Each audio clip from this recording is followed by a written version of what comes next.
Hello, my beautiful sisters. Welcome to another episode at Minding Her Business podcast. I'm your show host and coach, Jaslyn Martin, and I empower women to read, feed their souls, and succeed in business. Today, I have a special someone with me here today, Yusuf Varzideh.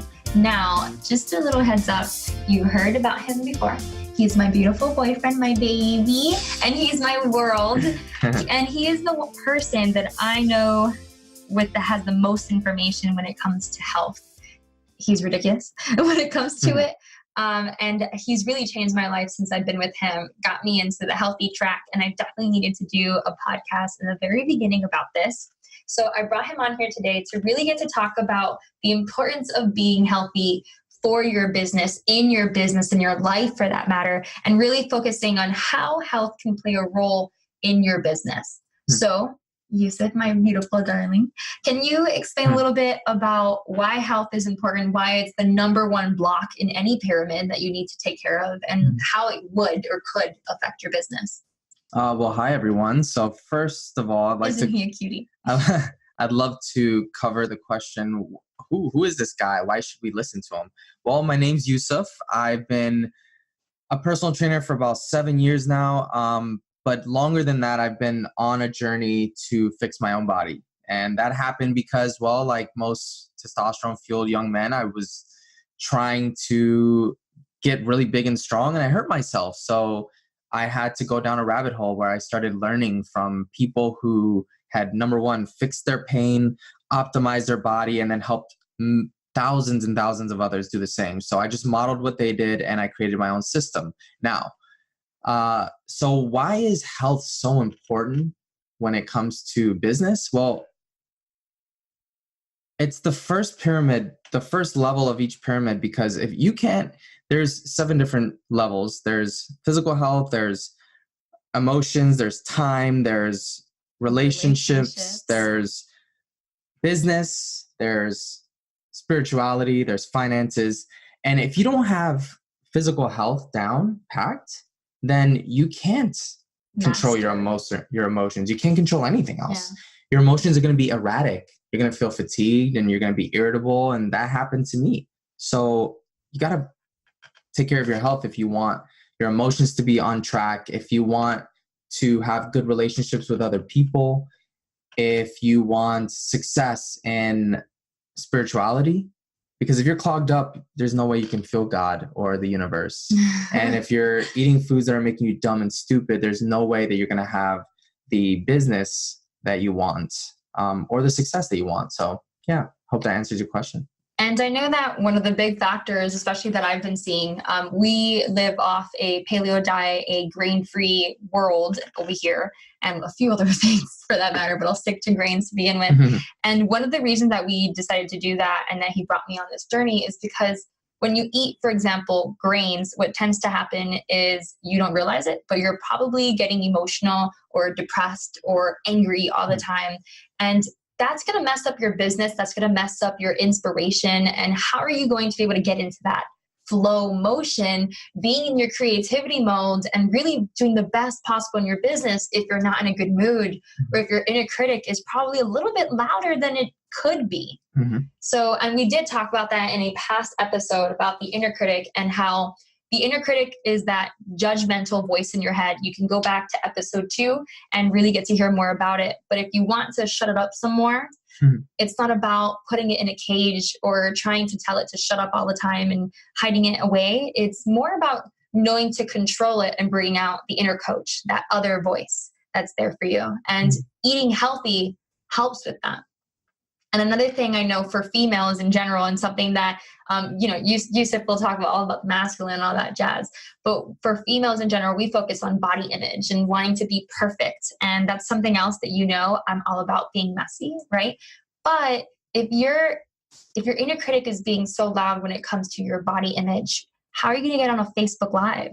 How are you going to be able to speak in front of thousands and thousands of people if you're not sure if you even want to? First, it's about that subconscious thought process, right? Yeah. So when it comes to nutrition, you said something about paleo and grain.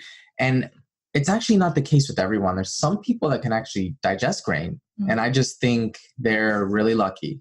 And God really, really appreciated them. Or what they did was they took care of their gut when they were younger. They were born normally through a vaginal birth. They were exposed to maybe a farm, so they had tons of good bacteria around. They spent time in nature. Their parents didn't give them bad foods, so they can digest grains. But for me and you, we get crabby, don't we, when we eat grains. So one of the foods that I can't eat, if I know that I'm going to be on calls with clients, or I have to build some sort of anything, if I have to be creative, I just don't have the energy for it. And I don't know about you, but sometimes there's days I wake up with anxiety. And for some reason, it just feels like the world is crashing. And it just always seems to correlate that every single time I eat a certain food that I'm intolerant to, I end up waking up the next few days feeling like that. And do I want to work? I mean, you see me. Do I feel like working during those times? No. Do you like being around me during those times? I love you, but no. No. Okay. Well, I'm being honest with myself that even though you can probably cheat and have nice energy or have a good time and still be okay if you ate some of the foods I'm intolerant to. But if I eat those foods, it's not just AKA just cheating. For me, it actually makes me feel bad. So I can't focus. And my inner critic becomes super loud. My voice of judgment is always on. I become insecure, become depressed, hopeless. I have suicidal thoughts. How in the world am I going to focus on creating an empire and impacting millions of lives? I can't, because I'm too busy focused on myself. And I think food is the number one way that people can change their thoughts personally. Food, and I would say after that, it's doing the things that you talk about, changing your self-identity, understanding and listening to the voices and realizing you're not your thoughts, etc. So, yeah.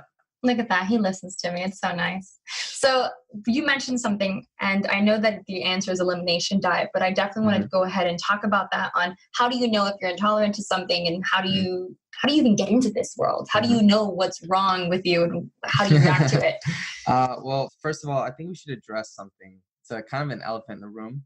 No. Ladies and gentlemen, Jazen and I have gotten into many arguments about health because, I've been doing this for a long time, and I've never really met many people who are as committed to their health as I am. It's just part of my journey. I had pain and I wanted to fix it. So Jazen was actually really healthy, but I came into her life and she's like, oh my God, that's bad. And this is bad. I thought whole grains was good. I thought, that this was good. I thought since it's organic, it's good. I mean, what's bad? I feel like I can't eat anything. I can't do anything right. And I think that if you're out there and you're on this journey, then one way to really get better is to surround yourself with people that are on that journey. But to those who are on this journey already, realize that maybe not everyone is as perfect as you. And if I could, I would go back and, give it more time for Jazen and I to adapt to a different way of eating together. Really? Yes. I appreciate that. Yeah. In the beginning, I would say I was more of a vegan than anything else. I eat meat when I would go outside to a restaurant, but normally not at home. I didn't like cooking it personally. Now he has me on Butcher Box and 100% grass-fed beef and organic chickens and all this stuff, because then he got me to watch Food Inc. and now my life is destroyed. Or better. It's better. Better not to be ignorant.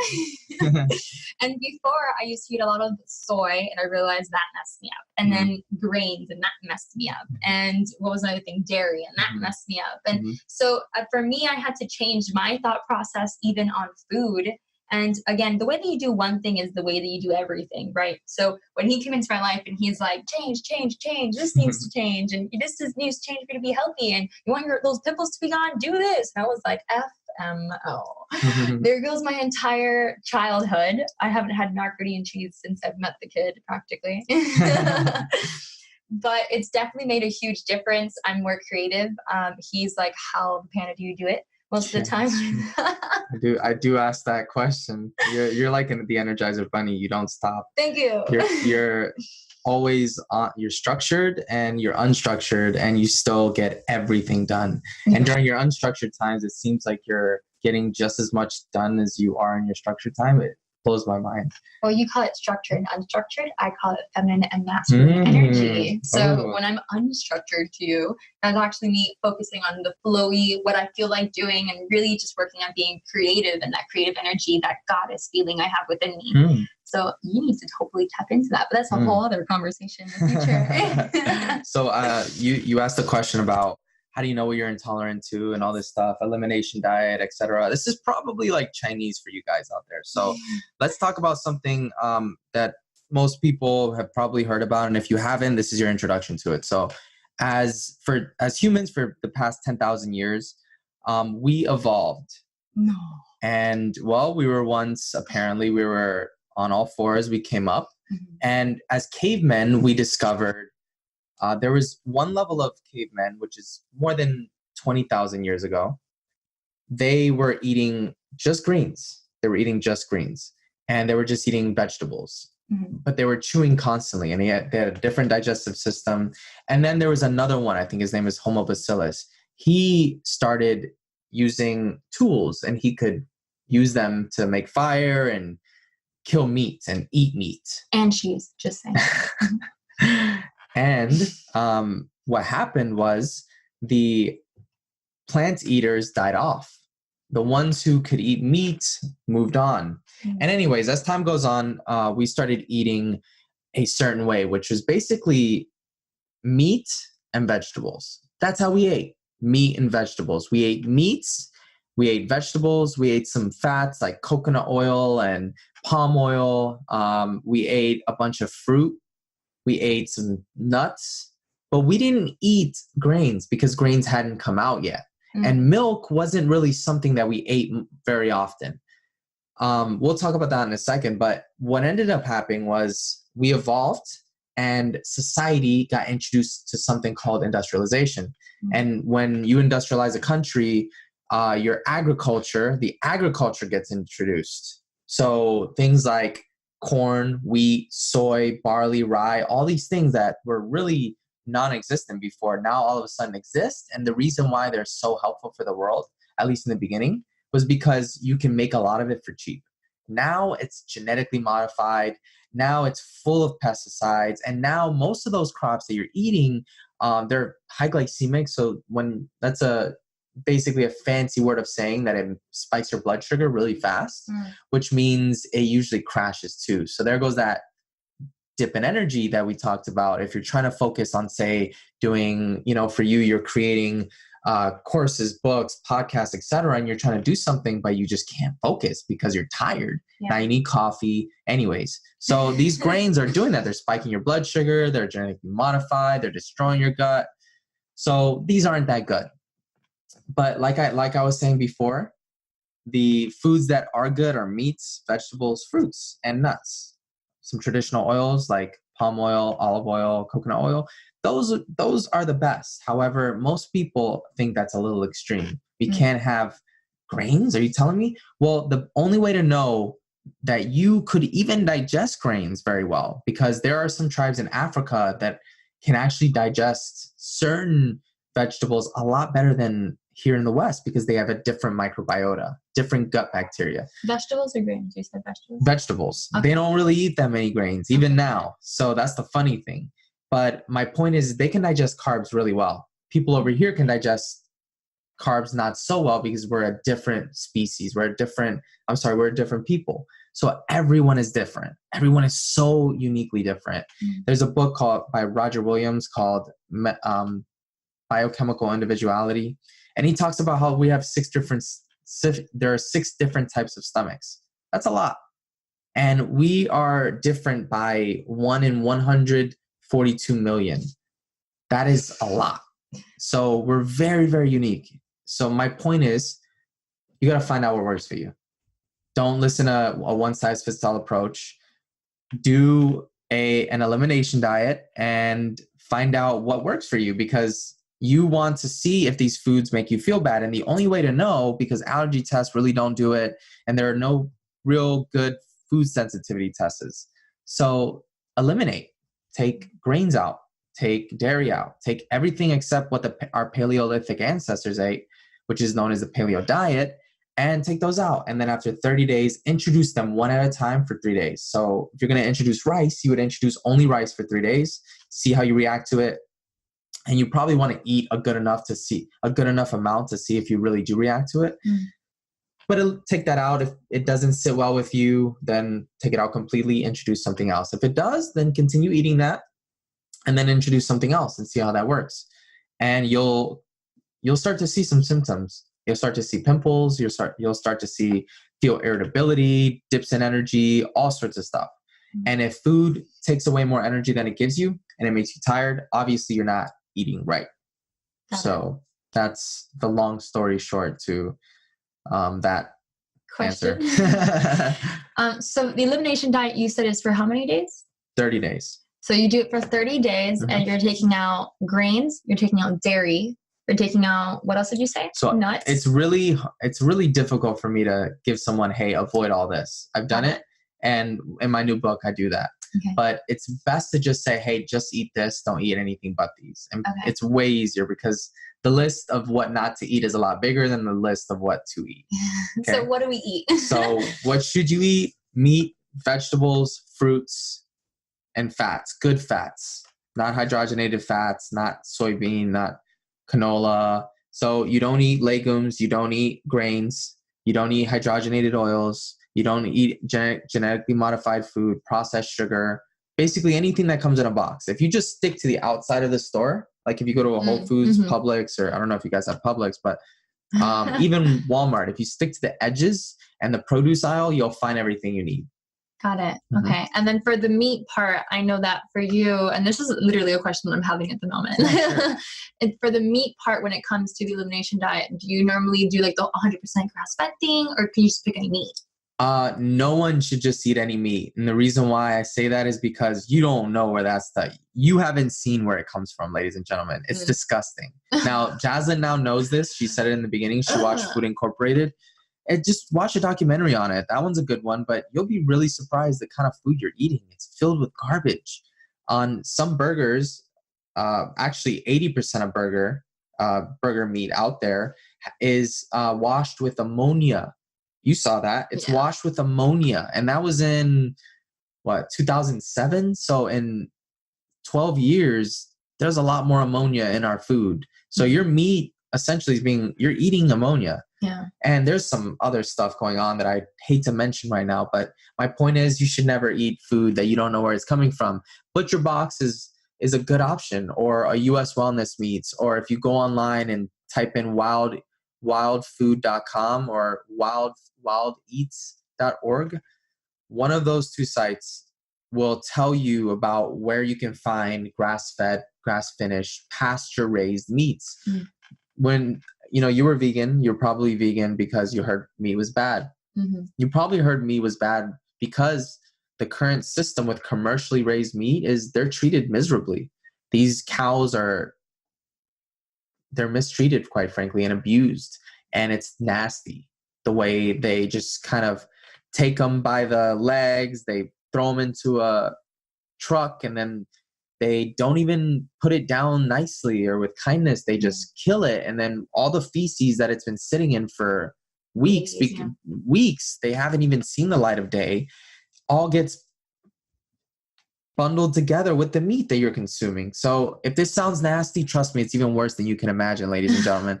So anyways, my point is you probably shouldn't eat meat that's, number one, been mistreated or abused. And number three, just you don't know where it's coming from. Know where your meat's coming from. And if you go to these sites, you'll find good quality meat. So if you want to cover why we should eat meat or not eat meat, I'm pretty open for that, but we can skip that. Well, I mean, I'm super down for anything that you have. Okay. So I know that your knowledge is huge, and I'm super happy that you're doing this with me. So thank you, baby. I love you, baby. So definitely, if you feel like that's something that you feel called to talk about, then my audience needs to hear it. So let's definitely give it to them. Okay. There's many reasons why you probably, of what you're not aware of why you should eat meat. So I don't want to ramble too much. I hate going on rants, but let's start with the first reason why you should probably eat meat. If you're born in the polar regions of the Earth. So if you're born in either close or within 30 or more degrees from the North Pole and 30 or more degrees from the South Pole. So let's say that you're an Eskimo, or you're Irish, or you're European, or you're Russian, or you're Middle Eastern, then you are born around the polar regions of the world. So this means that your ancestors ate tons of fat and meats, and they didn't have as much carbohydrates. So there's another type. If you were born in the equatorial region, so close to the equator, so if you're born in the equatorial region, you are considered a carb type. That means your family, your bloodline, your ancestors didn't have that much meat around. They ate something like the Peruvians. If you look at the Peruvians? Yeah, the Catawans. The Peruvians, yeah. So the Peruvians, the Catawans, right, and Papua New Guinea, they're around the equator. They live around the equator. They live off of an island. And in this island, there's a bunch of tubers, there's a bunch of vegetables, there's some fish, but there's not much, and there's a lot of fruit. So that's what they ate. So if you were to take something like what the Catawans ate, and then you take something like the Inuits / Eskimos, and you switched them and had the Eskimos eat what the Catawans eat, and then you have the Catawans eat what the Eskimos eat, what do you think would happen? They'd probably be messed up. Exactly. Because they're not used to eating that way. So the Eskimos, they basically eat whale blubber. Could you imagine eating whale blubber all day? I don't even know what that is. Well, yeah, it's weird, right? But it's like? Whale blubber, essentially. So they eat meat, seal, whale blubber. The only sugar they get comes from the glycogen of the animals that they eat. They have like one green plant a year per year. They don't have much, but they're robust and healthy because they're protein types and they're eating as a protein type. The Catawans, all they eat is, vegetables. They barely eat any meat, but they do eat some. Now, there's one more type, the mixed type. The mixed type is known as the variable type. They have family who is born between both. So like I would have a dad who's born in, Iran, like he is. And then I would have a mom that's born in Puerto Rico, like she is. But I'm a protein type, and we'll get back to that. So that mixed type has to eat a good amount, an even amount of carbs to proteins. So if you're a protein type and you're vegan and you're not going to eat protein, what tends to happen with most of these vegans is the vegans who are protein types, they're not eating meat. They're eating as a vegan diet. They're eating tons of grains, tons of soy, and they're fat, quite frankly. Like, have you seen some of these Indians, right? I have Indian friends who are overweight and they're vegan. They're vegan or they're vegetarian, but they're overweight. It's because their bodies aren't meant to just eat only carbohydrates. So that's one thing. So knowing where your ancestors are from is one reason why you should probably decide whether you want to be vegan or not based on your ancestry and what your DNA wants. Now, the other part, I said, if you're not going to eat meat, what are you going to eat? What were you eating before? Tons of salads and tons of carbs for that matter. Yeah. Tons of carbs? Okay. And what kind of carbs?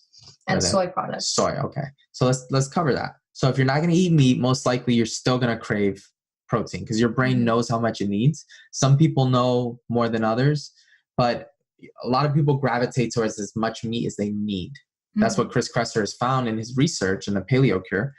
So we tend to gravitate towards how much meat we need. And what you're going to do is if you can't get the meat, you're probably going to replace it with something that's close. And soy, you know what? It's a complete protein, quite frankly. But number one, it's not as bioavailable. And number two, it's estrogen mimicking. So if you're a woman who's already hormonal, get ready for more hormonal flips, ups and downs. And if you're a man, then you don't want phytoestrogens inside of your system whatsoever. So it's not good. So let's eliminate the soy so you can't eat soy. Okay. Plus, it's mostly genetically modified and it's nasty if you look at the production of it. All right, let's go to grains. So you're not going to eat soy, you're going to eat grains. So tons of cereal, grains, tons of macaroni and cheese. Yeah, that sounds really good. It sounds yummy, but it's terrible for you because what we have found is that as we introduced grains into our diet, our actual skeleton has shrunk.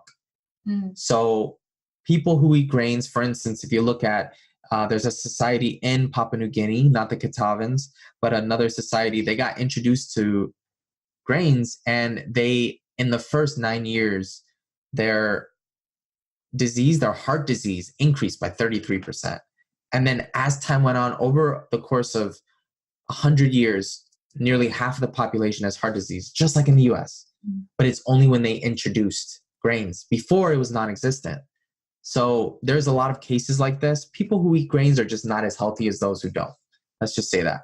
So if you're not going to eat soy, you're not going to eat grains, what are you going to eat? You're going to eat a bunch of greens all day? I want you to give this a try, ladies and gentlemen. If you want to, and you want to be vegan, go ahead and only eat vegetables for 6 months. Let's try 6 months. Your jaw is going to fall off, because do you have any idea how much it takes to chew broccoli, to chew kale? I've tried it. Now, in order to eat vegan, to get the enough nutrition that we need, we would have to be like a gorilla. A gorilla literally chews and eats for almost like 20 hours a day. They eat a lot. We would have to eat for 12 hours per day. Wow. We would have to be chewing for that long. Do you think it's capable? It's not. So as gorillas are vegan. They have to chew a lot. So they spend a lot of time sleeping as well. So look at our situation. And then let's just add in one more case. Okay. So one more case. All right. I'm rambling. One more case. If you're eating grains, or if you're not eating grains, you're not eating soy, and you're not eating meat, what you're left is with vegetables. And if that's too painful for you and that's hurting too much, what are you going to do instead? You're going to start eating a bunch of tubers. So you're going to basically eat a bunch of sweet potatoes. And if you're a carb type, that's amazing. Carb types don't have big appetites. It's amazing. And if your blood type is very matched up with that, then you'd be great. But if you're a protein type and all you're doing is eating sweet potatoes, you're not gonna have a good time with that. You're not gonna feel good. You're gonna have low energy, even if it's a robust food and it's still healthy. You're not gonna have the energy. So just consider it. Don't listen to me. It's always good to get pasture-raised, organic, grass-fed, grass-finished meats that are treated with respect and love. It's not as easy to find for most people, but it's very possible. So that's my ramble over. Hope you guys are still there. Ramble over. Okay. So I love the fact that my beautiful boyfriend is all about his statistics and his research. And so I'm going to be the one to kind of just get it into a little ball for it to make sense very quickly. Pretty much what he's saying is he feels very strongly about vegetarians and vegans for that matter, and making sure that they're still healthy in their own way. Some people could totally be a vegan and it'll totally work with their lifestyle. Other people are doing it for more of a spiritual reason, like yoga or moral reason. Or moral reasons, such as, I just don't want to kill another animal, which we totally get. So it just depends. Be careful with your lifestyle. If you really want to be healthy, know your limits and know that your body is made differently than other people. And some people may be able to be vegan and be okay. And you may end up getting really tired. And that's where I found myself personally. And that's why I know that story. I found out I am a protein type. And Yusuf sees it. If I just eat carbs and I'm just eating cereal, for example, what tends to happen is I get really tired. And crabby. And irritable. Okay, the word is irritable. So it just depends. Be careful. I definitely don't want to persuade you into changing your lifestyle if you're not ready for it. But if you've reached this part of the podcast, I think you're ready for it. Just a heads up. I hope they don't hate me. They're not. There's probably somebody that's still listening or has turned it off because they hate me now. And I knew it. I was the same way. I had a moral reason against eating meat. So I went vegan for some time. Yeah. But I was always tired. I couldn't stop eating. I was trying to stuff my face with something, but it's everyone's different, and just find what works for you. Yeah. So I personally believe, I don't want to talk about like God or whatever, but I personally believe that there's a higher being, right? And at the end of the day, if my body is made to eat meat, then I think I'm supposed to eat meat. I'm going to trust the higher being versus trusting my perspective, right? Because all of us have different perspectives on life. So it's really just knowing your body fully. Right. And that's part of self-love for my little self-love ladies, right? Knowing your body, knowing your truth, and not trying to go off our perspective, right? Yeah. So before I end up closing this off, I do want to talk about one more thing, which is if people are listening and if anybody is like me when I first met Yusuf, it ended up being like a, what do I eat? What can I freaking eat moment. So I definitely want to talk about what our days look like what to eat for breakfast, what to eat for lunch and dinner. So you guys get a quick idea on how, oh, okay, I can eat that. Or, okay, so I need to make this. Ooh, that's a good recipe to have.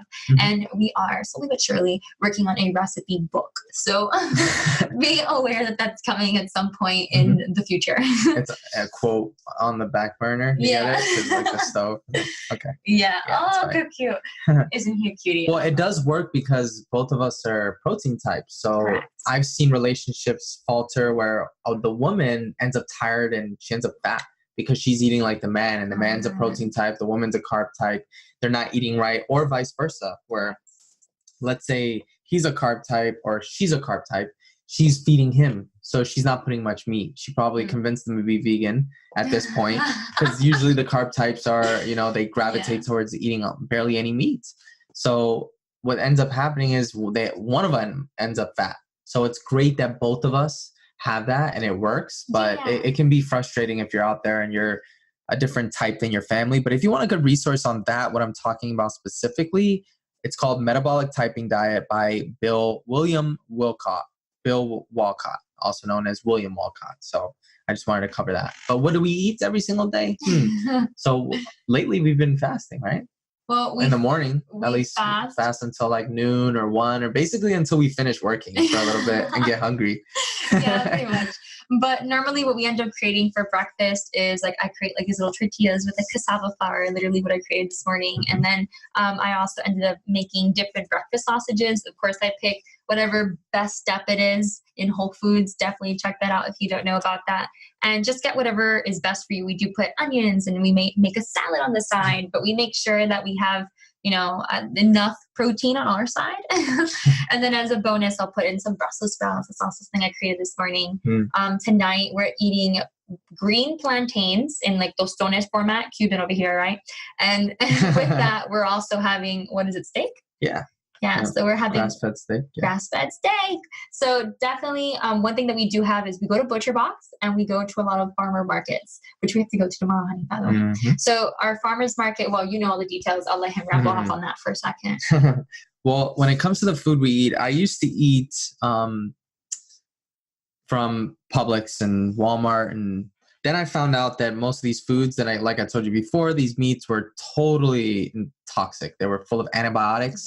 So it means it was killing the good bacteria. So I didn't digest my food. I was having gas all the time. I was depressed.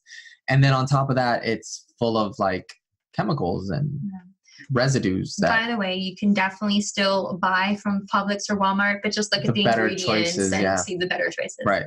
So we started eating Butcher Box, which is a delivery service where they send you grass-fed, grass-finished, pasture-raised meats. And well, at first it was boring. I'll be honest, it really was. We were eating chicken and sweet potato. And then on other nights, we were eating beef and sweet potato. So that was pretty much our diet. And then we had a salad on the side. So lately, I've been looking up recipes and I came up with a chili, my infamous chili now. I call it my chili. It's a sweet potato, bacon, beef chili. It has no beans, no grains, no gluten, no dairy. It's really good. You can make it spicy. Unfortunately, I made it too spicy for my sweetheart here. But you can make it not spicy and it's delicious. And she's been making these amazing, look, I love bread as much as you, okay? So it's been years since I've had bread in my house, but I wanted bread. And so did Jaslyn, and so did everyone in the world. So if you like bread, then try this. Instead of destroying your gut, destroying your brain, try making cassava flour tortillas. They're amazing. You can literally make them into a little flatbread or a little gordita. It looks like a gordita, or like a hard taco, but you just put whatever meat you want in there, any vegetables, and close it. Eat it like a taco, and it's amazing. And every single day. If I could, I would eat that. Really? I'll make sure to make it more often. Yeah, I love it. It's crunchy. It's delicious. So I love it. It's one of my favorite things. And then we've been eating banana pudding every now and then. So definitely one thing I want to talk about is whenever I get my period, I'm an ice cream eater, right? And I do want to talk about those moments where you're like, oh my God, I'm craving the sugar. I want something, I want dessert, and that is part of our culture. So making sure that we handle that part of us, I think, is really important as well. So we created things such as banana puddings, right? And you can talk about what's in the banana pudding really quickly. I want to talk about the cassava flours because that is what is this? The other thing that we offer versus bread. I forgot the word. Substitution. I'll take that. Yeah. So our substitution to bread.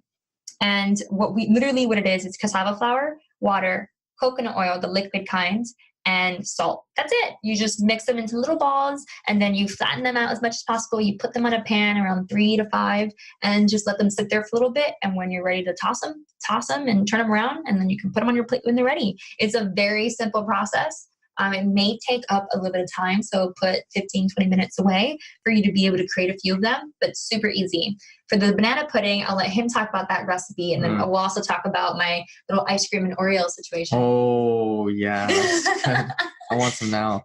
So I like pudding. I love the consistency of a thick, like yogurty-like contraption, but most of it had milk. So what I did is I researched, and you can always do this. A good website is delish.com, delish.com.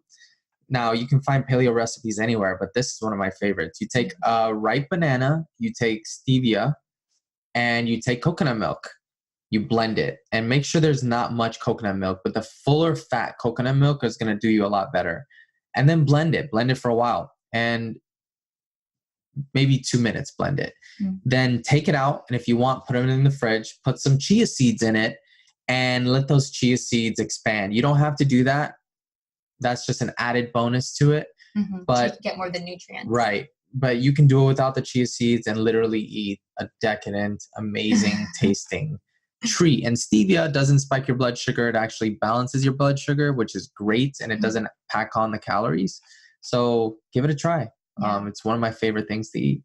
I did realize something that I want to make sure I talk about. With the cassava flour, I mentioned that I add salt in there. We use pink Himalayan salt. He can go into details on that as well. But I want to be clear on that. So make sure to switch out like those little salts to pink Himalayan salt. You'll see a huge difference. And he can give you the things again about that. Another thing I want to talk about is I make crackers.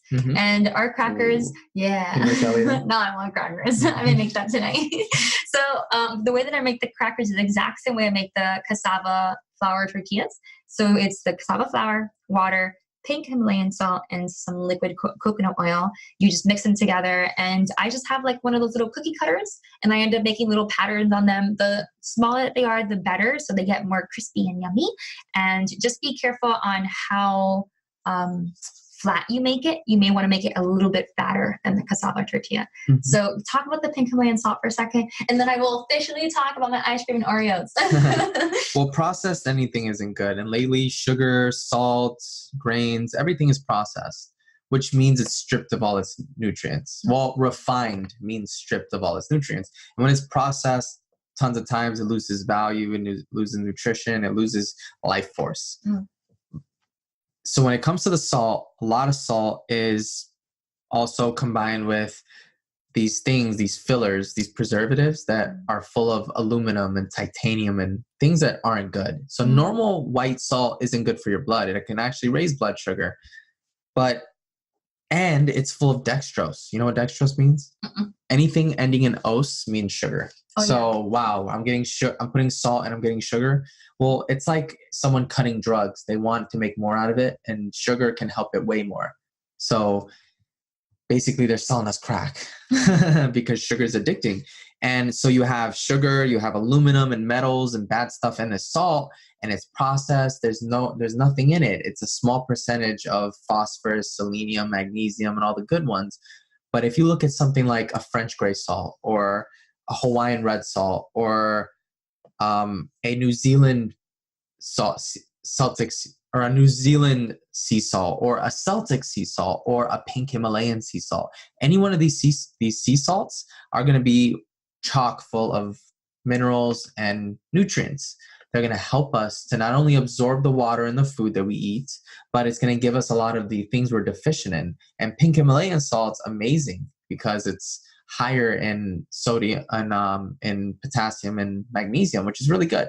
So it's good and it tastes good. It makes everything really great. And it's not going to give you the blood pressure problems that you were probably concerned about if you had salt. And it just adds to the flavor of food. So we literally put it in everything, but I put more than she does. Yeah. And she doesn't like that.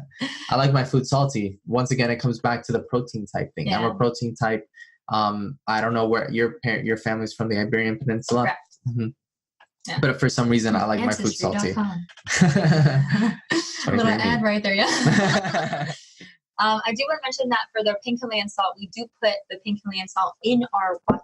Mm-hmm. So that's actually a great mix. If you get rid of soda, you start drinking more water with some lime or lemons and pink it's like a lemonade, yeah, and some stevia. Ooh. Also, another good one is Zevia, the drink Zevia. Oh yeah. You know I like those. Yeah.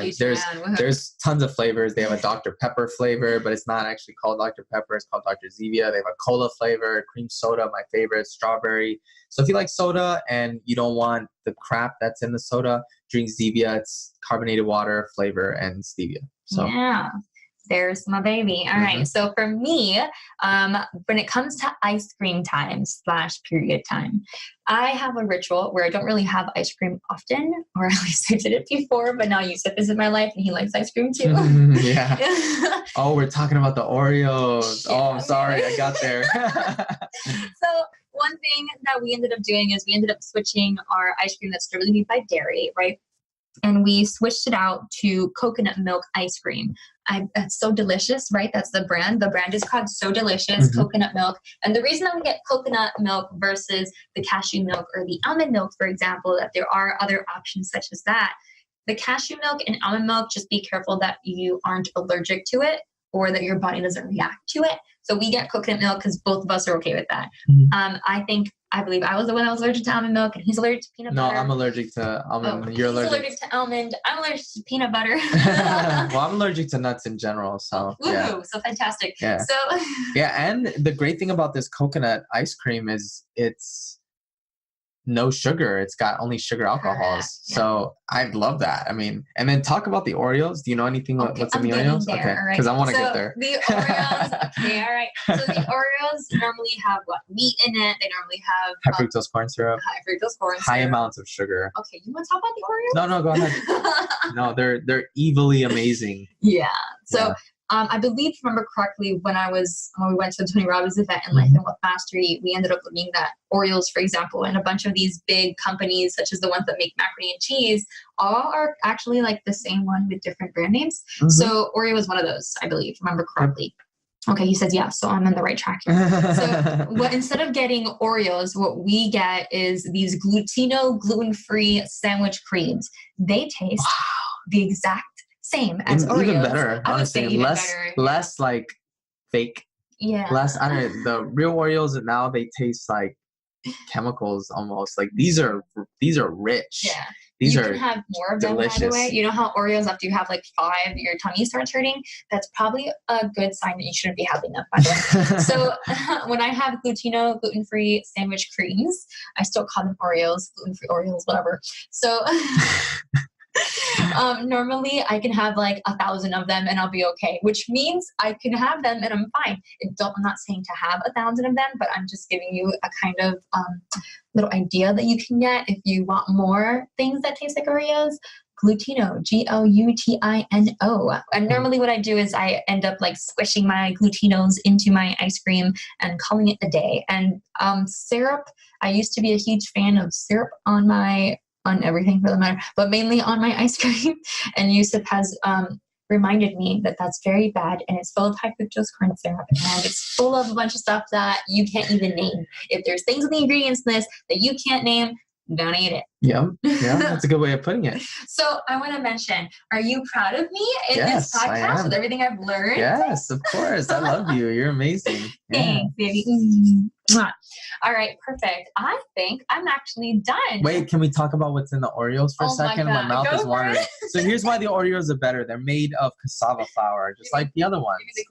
The gluten-free ones. The gluten-free Oreos that we're talking about. They're made of cassava, and they're sweetened with tapioca syrup instead of high fructose corn syrup. And on top of that, they're non-GMO, and that means they're not genetically modified. So it's a triple whammy, ladies and gentlemen. Do yourself a treat. Go to Publix, go to Walmart, wherever you can find it. Go to the manager, say, hey, I'm looking for Glutino Oreo cookies. They will find you what you want, and you're welcome. Another thing that we didn't talk about that I do really want to mention really quickly. I know that every time I try to stop, there's like more. Yeah. So health is a never-ending journey, isn't it? Oh, definitely. Yeah, this is probably like the longest podcast yet too. Something I do definitely want to mention is gluten-free options. Now, before I go off on a tangent on why you should go gluten-free, I will let Yusuf talk about it really quickly because again, he's the research and statistic nerd. Well, I just know how it makes me feel, so I started doing research. And what I found common amongst every health professional I ever interviewed, talked to, worked with, is that everyone says, and that's better than me and knows more than me and is smarter than me. And the people who I admire, like Michael Ruscio, like Paul Chek, like Tony Robbins, like Mark Hyman, like Elliot Hulse, like all these amazing health professionals, they all say gluten's bad. So you know what? Gluten's bad. So I stay away from gluten because it does not sit well with me. It goes right through me. It gives me diarrhea. And it also makes me irritable and depressed for up to 3 days after. It's not pretty. So yeah, thanks. I know it's not. It's not pretty for me either. Okay, just understand you're handsome. I'm glad we caught that on camera. So it just doesn't work for me. And it's one of those foods that destroys the gut. And if you don't know about the gut, well, it's a very complex issue. Basically, it's your entire health. Your body is your gut. Your mind is your gut. Everything is your gut. So if you destroy it with bad foods and a toxic environment, then you are destroying your entire body. So gluten is one of those things that destroys your gut. But do yourself a favor before we stop this. Do an elimination diet, and then little by little start to add in some of the foods that you like and see how they make you feel.